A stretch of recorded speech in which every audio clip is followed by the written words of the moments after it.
एक बार फिर से आप सभी का स्वागत है जीके मिलेनियर्स में। आइए दोस्तों, आज हम बात करने वाले हैं झारखंड की जनजातियों में अगली जनजाति के बारे में, जो कि आपका क्रम है 17वीं जनजाति। आज हम पढ़ने वाले हैं खोंड जनजाति के बारे में। आज हम पढ़ेंगे जो कि झारखंड की एक महत्वपूर्ण जनजाति के रूप में माना जाता है।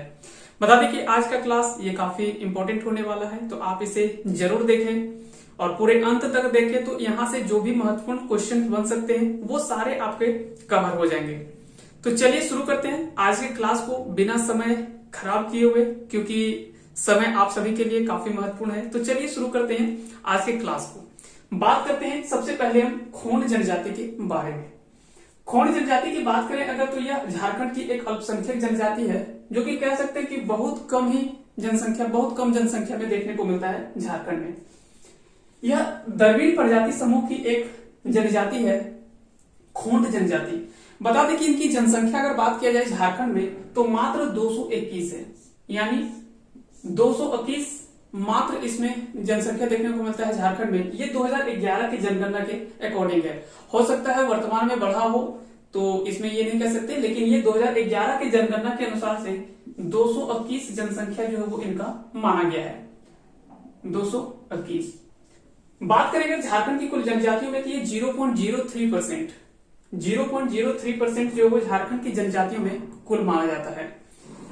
मुख्य निवास स्थल अगर बात करें तो ये संथाल परगना क्षेत्र में जो वो ज्यादातर देखने को मिलता है। थोड़ा बहुत दो चार इधर उधर भी देखने को मिलता है, लेकिन मुख्य जमाव जो देखने को मिलता है वो संथाल परगना क्षेत्र में मिलता है। इनकी भाषाओं की अगर बात करें तो इनकी भाषा को कुवी या तो फिर कोंधी के नाम से जाना जाता है। तो यहां से आपसे सवाल पूछा जा सकता है, तो ये सभी चीजों को आप जरूर याद रखेंगे। अगर पूछा जाए कि खोंड जनजातियों की भाषा को किस नाम से जाना जाता है, तो कुवी या तो फिर कोंधी के नाम से जाना जाता है, जो कि द्रविड़ियन भाषा परिवार से संबंधित भाषा माना जाता है। तो अगर पूछा जाए कि कुवी या तो कोंधी किस भाषा परिवार से संबंधित है, तो ये द्रविड़ियन भाषा परिवार से संबंधित है। अब यहाँ पे दो चीज में आप कंफ्यूजन नहीं होइएगा, एक है प्रजाति समूह और दूसरा है भाषा समूह। यानी भाषा परिवार जो है वो जिस तरह से प्रजातियों को अलग अलग समूहों में बांटा गया, जैसे प्रोटो ऑस्ट्रेलॉइड, फिर है ऑस्ट्रेलॉइड या तो फिर प्री द्रविडियन, और उसके बाद आता है द्रविडियन। तो ये तीन प्रजातियों को अलग अलग समूहों में बांटा गया, वो कह सकते हैं कि प्रजाति समूह माना जाता है। वहीं अगर भाषाओं को अलग अलग भागों में जो बांटा गया वो भाषाई परिवार समूह कह सकते हैं, कि जैसे द्रविडियन भाषा समूह है, ऑस्ट्रो एशियाटिक समूह है, एशियाटिक भाषा समूह है, और भी कई सारे इंडियन कह सकते हैं कि भारतीय भाषा परिवार है, और भी कई सारे ऐसे भाषा परिवार है जिनको अलग अलग समूहों में बांटा गया है। यानी कह सकते हैं कि एक भाषाओं के अंतर्गत कई सारे भाषाओं को शामिल किया गया है। उसी तरह से अगर बात करें प्रोटो ऑस्ट्रेलॉइड प्रजाति में, तो इसमें भी कई सारी जनजातियों को रखा गया है। प्रोटो ऑस्ट्रेलॉइड में अगर देखा जाए तो इसमें भी कई सारी जनजातियों को रखा गया है। जैसे अगर बात करें संथाल, फिर बात करेंगे मुंडा का, और भी कई सारे ऐसे मुंडा और करमाली, तो ये ऑस्ट्रेलॉइड के अंतर्गत आता है। लेकिन और भी कई सारे कह सकते हैं कि जितने भी लगभग हम आदिम जनजाति को देखते हैं, तो लगभग आदिम जनजाति में अगर एक आप बिरजीय जनजाति को छोड़ दें तो बाकी सभी जनजाति जो आदिम जनजाति है वो सभी प्रोटो ऑस्ट्रेलॉइड प्रजाति समूह के ही अंतर्गत आता है। तो ये सभी चीजों को आप याद रखेंगे। एक बिरजीय जनजाति को छोड़ दिया जाए, बाकी सभी आदिम जनजाति जो वो प्रोटो ऑस्ट्रेलॉइड के अंतर्गत ही आता है। वहीं द्रविडियन में अगर बात करें, जैसे उरांव, और भी कई ऐसे जनजाति हैं, जैसे आप खोंड देख सकते हैं, खोंड भी जो वो द्रविड़ प्रजाति समूह के अंतर्गत आता है। तो इस तरह से क्या है कि ये दोनों अलग अलग चीज है, एक प्रजाति समूह ये अलग चीज है, और भाषा परिवार ये भाषाओं को अलग अलग क्षेत्रों कह सकते हैं अलग अलग समूहों में बांटा गया है। तो ये दोनों चीजों को याद रखेंगे। बात करें इनकी सामाजिक और सांस्कृतिक व्यवस्था के बारे में, तो ये मुख्य रूप से खोंड जो है वो कुछ महत्वपूर्ण कुलों में बटा हुआ है।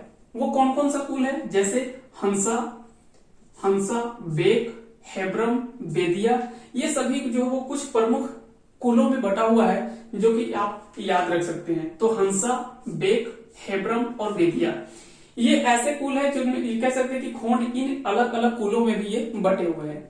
तो इस तरह से ये मुख्य रूप से याद रख सकते हैं। अब बात करते हैं इनके अगर रहन सहन या तो फिर जो दैनिक जीवन है उनके आधार पर अगर देखा जाए तो फिर से ये मुख्य रूप से तो ये 3 भागों में बटा हुआ है, मुख्य रूप से तो ये 3 भागों में बटा हुआ है, लेकिन एक चौथी भी जो है वो माना जाता है शीतखोंड, जो कि मुख्य रूप से कोरापुट में देखने को मिलता है।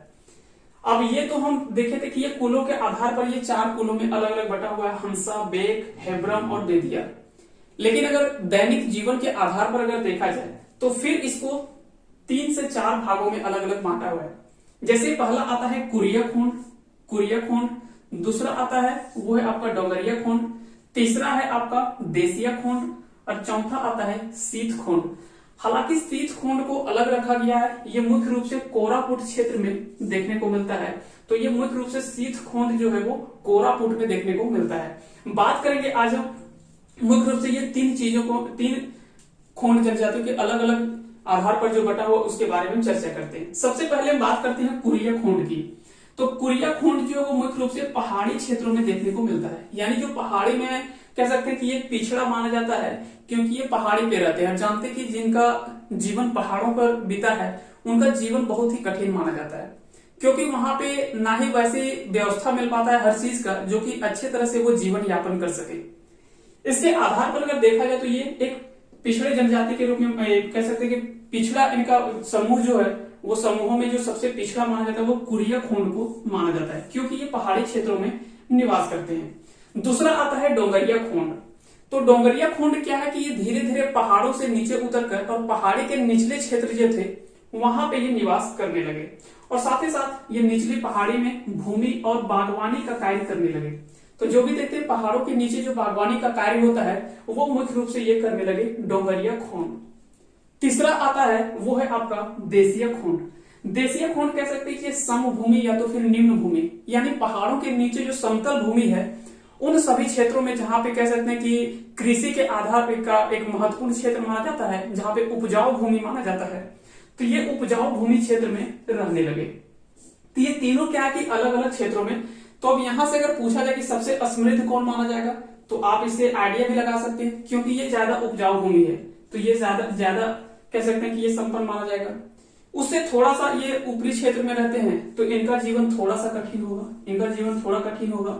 लेकिन अगर बात करें सबसे ज्यादा जो जीवन में कठिनाई देखने को मिलेगा वो कुरिया खोंड में देखने को मिलेगा, क्योंकि ये पहाड़ी क्षेत्र में रहते हैं। ये पूर्ण रूप से अगर बात करें तो पहाड़ों से, पर्वतों से, या तो फिर कह सकते हैं कि जो भी पेड़ पौधे हैं उनके वनों उपज पर भी इनका जीवन जो हो मुख्य रूप से और शिकार वगैरह से आश्रित रहता है। तो ऐसे में क्या है कि इनका जीवन जो वो ज्यादा कठिनाई में देखने को मिलता है। और बात करें तो इनकी जनसंख्या भी काफी कम देखने को मिलता है, जो कि 2011 की जनगणना के अनुसार से मात्र 231 जनसंख्या देखने को मिलता है। कह सकते हैं कि ये बहुत कम ही, बहुत छोटा सा जनसंख्या है।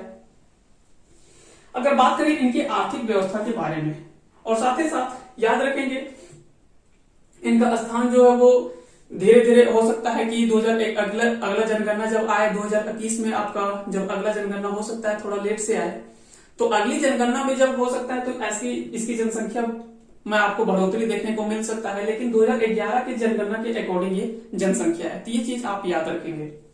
इनके आर्थिक व्यवस्था की अगर बात करें तो कुरिया खोंड एवं डोंगरिया खोंड, कुरिया खोंड और डोंगरिया खोंड ये स्थानांतरित खेती कहते हैं। स्थानांतरित खेती कहने का अर्थ है जिसे हम झूम खेती के नाम से भी जानते हैं।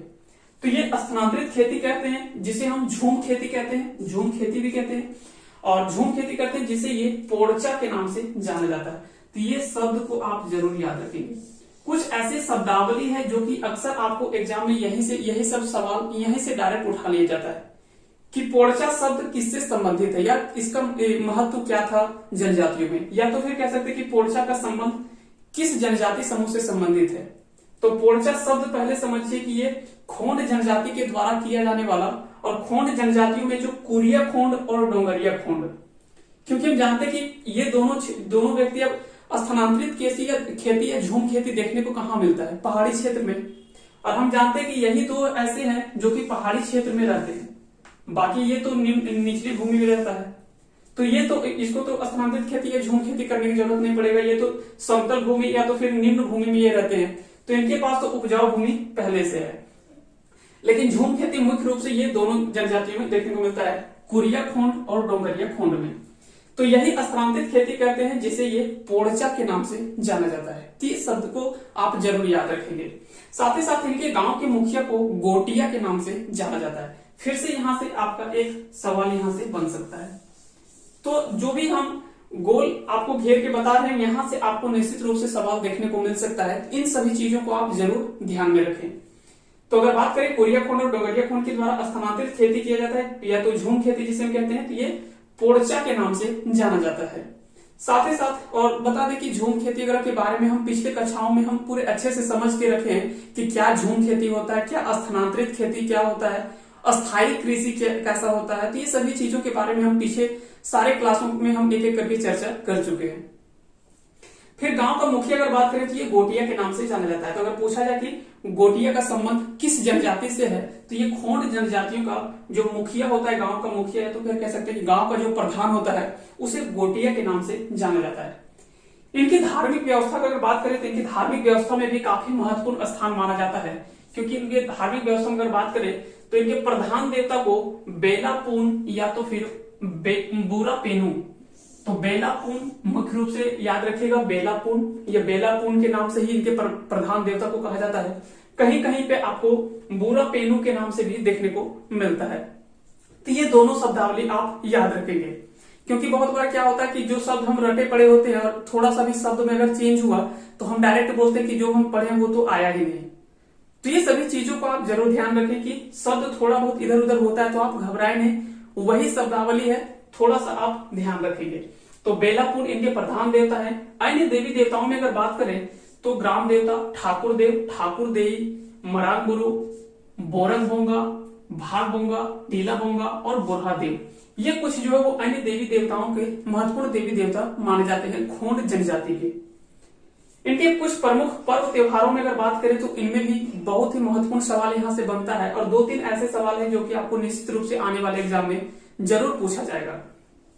ये नवाखानी के समान एक पर्व को मनाते हैं जिसे नाबानंद के नाम से जाना जाता है। ठीक है, ये नवाखानी अब होता क्या है, तो नवाखानी में जनजातियों के कई जनजातियों में नवाखानी त्योहार देखने को मिलता है। दरअसल जब हम जानते हैं कि धान की खेती जब हो जाता है, उसके बाद पहली बार जब वो धान से जो भी मतलब कह सकते हैं कि चावल बनाया जाता है, और प्रथम बार वो उसका नया कह सकते हैं नया चावल का जब वो भोजन करते हैं, तो उसको क्या है कि उस अनाज को बनाने के बाद वो पहले क्या है कि अपने जो भी देवी देवता होते हैं, आराध्य देवी देवता होते हैं, उनके पास जाके पहले वो चढ़ाते हैं, उसके बाद वो फिर उस भोजन को ग्रहण करते हैं। वही नवाखानी त्योहार के नाम से जाना जाता है। तो ये नवाखानी के समान त्योहार एक मनाते हैं, ये अपनी भाषा में नाबानंद कहते हैं इसे।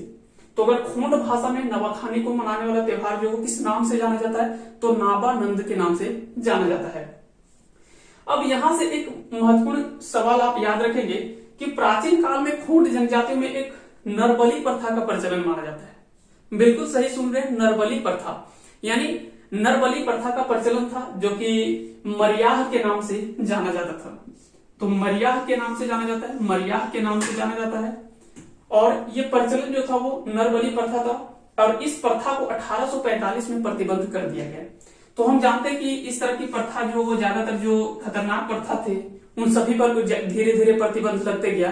तो ये भी देखा गया कि ये भी एक ऐसी प्रथा है जो कि आगे चलकर ये समाज में थोड़ा सा गलत संदेश जाएगा, इसलिए इसे 1845 में इसे प्रतिबंधित कर दिया गया। अब ये मनाया जाता है क्यों, और ये किस तरह का प्रचलन था? तो दरअसल क्या था कि पृथ्वी देवी जो कि तारा देवी के नाम से भी जाना जाता है, तो इनमें पृथ्वी देवी जो थे वो तारा देवी के नाम से जाना जाता है। तो इन्हीं की प्रशंसा में ये मनाया जाने वाला एक कह सकते हैं कि त्योहार के रूप में, या तो फिर जो भी इनका प्रचलन था वो मनाया जाता है। दरअसल ये माना जाता है कि फसलों और दुर्बल बुराइयों को सुनिश्चित करने के लिए ये त्योहार मनाया जाता था। और इसमें क्या होता था, जब नरबली प्रथा हो जाता था तो उसके बाद उसको क्या है कि उसको मार करके अलग अलग कह सकते हैं कि उसके जितने भी मांस होते थे वो अलग अलग बांट करके और अलग अलग व्यक्ति अपने खेतों में ये गाड़ देते थे, ताकि उनकी फसल अच्छी हो, उपज अच्छा हो, उसमें रोग वगैरह नहीं लगे, और साथ ही साथ इनमें दुर्बल बुराइयां जो है वो धीरे धीरे दूर हो। तो ये कह सकते हैं कि थोड़ा सा ये पुराने प्रथा थी और ये काफी खराब प्रथा कह सकते हैं कि माना जाता था।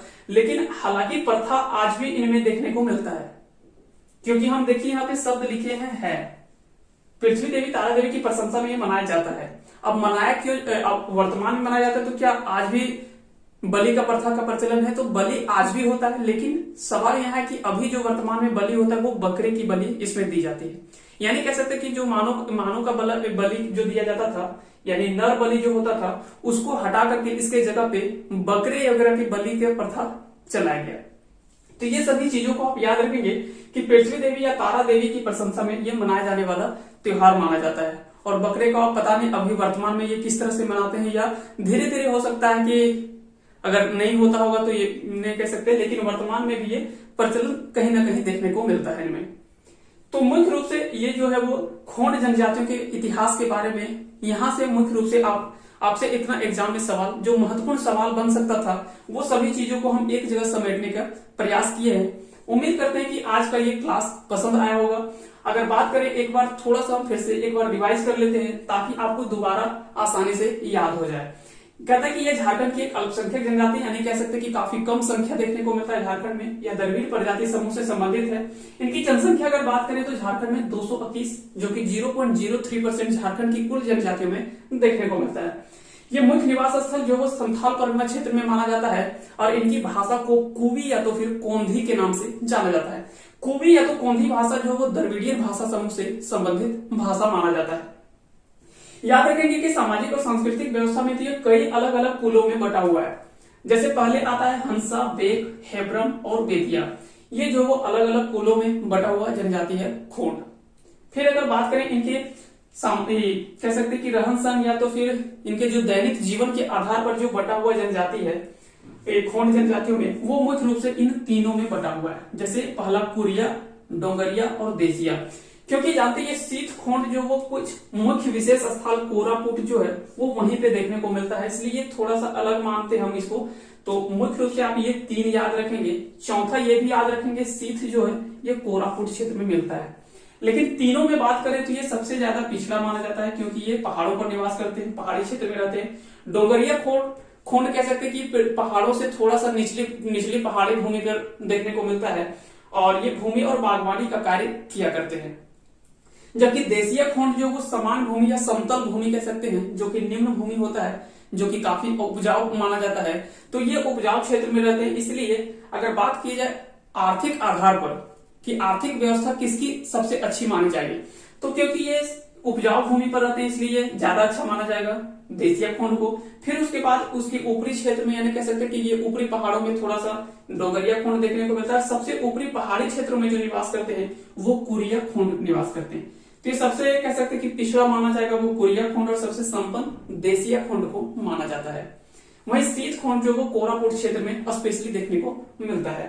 आर्थिक व्यवस्था अगर बात करें तो कुरिया खोंड और डोंगरिया खोंड ये स्थानांतरित या तो फिर झूम खेती किया करते हैं, जिसे पोड़चा के नाम से जाना जाता है। तो ये शब्दावली आप याद रखेंगे, बार बार हम इसलिए रिपीट कर दे रहे हैं ताकि आपको आसानी से याद हो जाए। तो ये डोंगरिया खोंड जो कुरिया खोंड और डोंगरिया खोंड स्थानांतरित खेती या तो फिर झूम खेती करते हैं, जिसे पोड़चा के नाम से जानता है। पोड़चा के नाम से ये कह सकते हैं कि पोड़चा कहते हैं अपनी भाषा में। और गांव का मुखिया जो होता है खोंड जनजाति में वो गोटिया के नाम से जाना जाता है। तो याद रखेंगे कि अगर पूछा जाए कि खोंड जनजाति में गांव का प्रधान या तो फिर गांव का जो प्रमुख होता है वो किस नाम से जाना जाता है, तो गोटिया के नाम से जाना जाता है। इनकी धार्मिक व्यवस्था अगर बात करें तो इनके प्रधान देवता बेला पून या तो फिर कह सकते हैं कि बुरा पेनू के नाम से जाना जाता है। अन्य देवी देवताओं में ग्राम देवता ठाकुर देव, ठाकुर देवी, मरान गुरु, बोरन बोंगा, भाग बोंगा, टीला बोंगा और बुढ़ादेव, ये सभी महत्वपूर्ण देवी देवता है। इनके प्रमुख त्योहारों में हम बात किए थे कि नवाखानी के समान एक त्योहार ये मनाते हैं जिसे नाबानंद के नाम से ये जानते हैं, या कह सकते हैं कि नाबानंद के नाम से ये पुकारते हैं। और नवाखानी क्या त्योहार है इसके बारे में हम चर्चा कर चुके हैं। यानी नया अन्न जब ये पहली बार ग्रहण करते हैं तो उसी को हम नवाखानी त्योहार के रूप में मनाते हैं। प्राचीन काल में ये खोंड जनजाति में नरबली प्रथा का प्रचलन देखने को मिलता है, जिसे मरियाह के नाम से जाना जाता था। और इस प्रथा को 1845 में प्रतिबंधित कर दिया गया था। लेकिन हालांकि कह सकते हैं कि नरबली प्रथा का प्रतिबंध किया गया, लेकिन इसके जगह पे क्या है कि बकरे वगैरह की बलि का प्रचलन जो वो कहीं ना कहीं आज भी देखने को मिलता है। ये मुख्य रूप से इसलिए मनाया जाता है क्योंकि पृथ्वी देवी या तो फिर कह सकते हैं तारा देवी जो है उसी की प्रशंसा में ये मनाया जाने वाला त्योहार माना जाता है। और ये माना जाता है ऐसा करने से उनकी फसल अच्छी होगी और जो भी इनकी बुराइयां है कह सकते हैं कि जो भी दुर्बल बुराइयां उसको सुनिश्चित करने के लिए ये त्योहार मुख्य रूप से मनाया जाता है। तो ये कुछ प्रमुख जो भी पॉइंट हो सकते थे उन सभी चीजों को हम चर्चा किए और दोबारा एक बार फिर से हम इस चीज को रिवीजन कर दिए ताकि आपको आसानी से फिर से समझ में आ जाए। तो उम्मीद करते हैं कि आज का ये वीडियो आपको अच्छा लगा होगा। अगर पसंद आया होगा तो आप इस वीडियो को लाइक करें। अगर चैनल पे आप नए हैं तो इस चैनल को सब्सक्राइब कर लें और बेल आइकन को प्रेस कर दें, क्योंकि जब भी कोई वीडियो हम अपलोड करेंगे तो उसका नोटिफिकेशन आपके पास चला जाएगा तुरंत और आप आसानी से हमारे अगले सभी वीडियो को देख सकेंगे। और साथ ही साथ अपने दोस्तों के साथ ज्यादा से ज्यादा इस वीडियो को शेयर करें ताकि इससे और सभी को भी इससे फायदा हो सके। तो आप सभी को बहुत बहुत बहुत बहुत धन्यवाद। अंत तक बने रहने के लिए आप सभी को धन्यवाद।